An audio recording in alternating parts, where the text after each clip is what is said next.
L'histoire de l'humanité recèle de nombreux mystères non résolus. Ces mystères non résolus ont beaucoup fait parler d'eux. Pourtant, aujourd'hui, personne n'a trouvé de réponse. Voici une nouvelle histoire insolite et non résolue. Le bateau fantôme Marie-Céleste. Le 4 décembre 1872, un navire aux couleurs de l'Angleterre et des États-Unis, la Marie-Céleste, grand voilier à 2 mâts, fut retrouvé à la dérive dans l'Atlantique, plus un seul membre d'équipage à son bord. Pourtant tout semblait fonctionnel sur le bateau et le cargo était intact à l'exception d'un canot de sauvetage utilisé, semble-t-il, de manière ordonnée. Mais pourquoi? Nous n'en saurons probablement jamais rien, aucun marin n'ayant survécu. En novembre 1872, la Marie-Céleste quittait le port de New York à destination de Gênes, en Italie.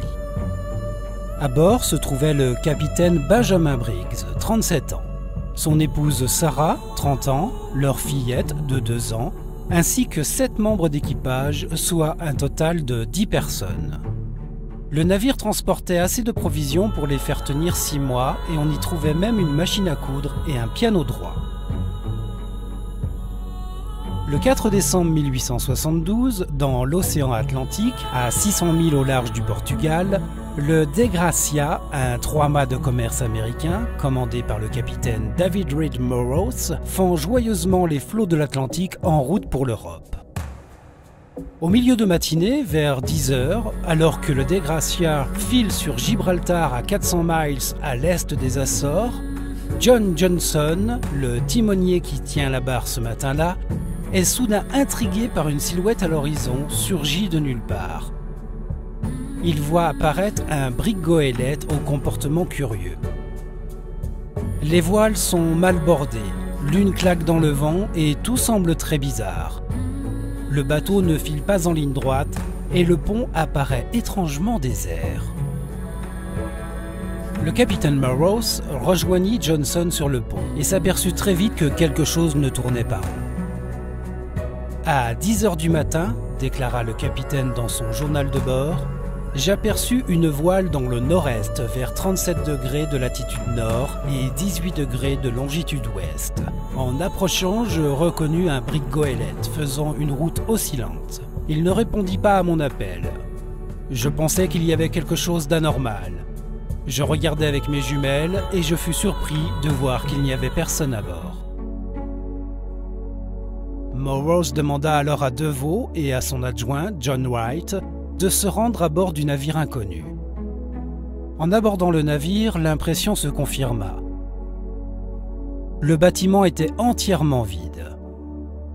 Les voiles étaient en mauvais état et certaines avaient disparu. Le gréement était endommagé et la cale partiellement inondée. Des cordages pendaient des 2 côtés du navire, mais il était toujours en état de naviguer.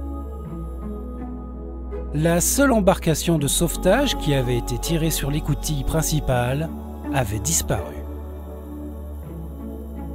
Sa cargaison d'alcool dénaturé, qui consistait en fût d'esprit, n'avait pas été touchée. Les ustensiles de cuisine étaient bien rangés et aucun repas n'était servi ou en cours de préparation. Les provisions étaient abondantes. Une cabine qui avait dû être habitée par une femme et son enfant n'avait pas été pillée. Tout y était à sa place. Une petite fiole contenant de l'huile était posée sur une machine à coudre. Sur une table, on voyait une pelote de coton et un dé qui n'étaient pas tombés à terre.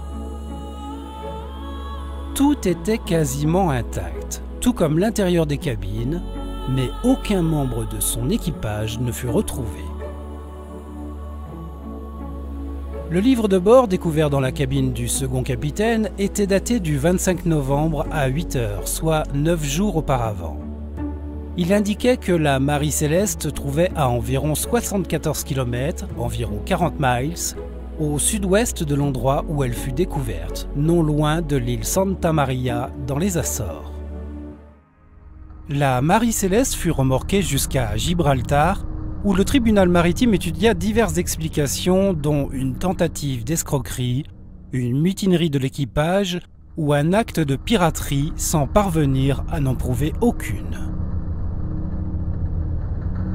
Les analystes s'entendent pour dire que l'abandon complet d'un navire en parfait état de naviguer nécessite un événement dramatique. Toutefois, la dernière entrée dans le registre du Marie Céleste ne fait référence à rien d'inhabituel et tout était en ordre à bord.